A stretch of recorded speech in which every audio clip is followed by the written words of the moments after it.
Sekarang kita akan bikin adegan yang panas. Panas banget.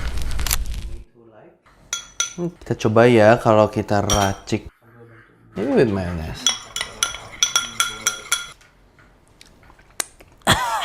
That's not it. Coba deh tes kedua. Nggak perlu pakai tomato sauce. Kayaknya ada yang kurang deh. Of course. Bon Chabé.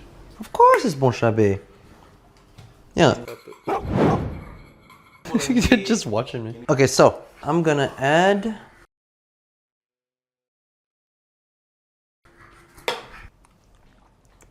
Ini dia yang rasanya pas banget. And now we're gonna go to the next step. Jadi ayamnya kita ini, terus nanti kita taruh sausnya di atas. Moment of truth. I'm just gonna dab the sauce in there. Wah, woo! Spin it, just spin it, just spin it. And you know gue selalu mau tata my chicken.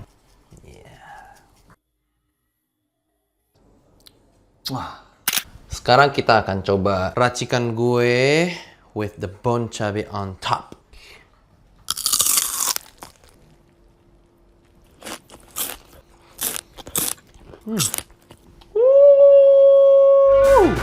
Wow.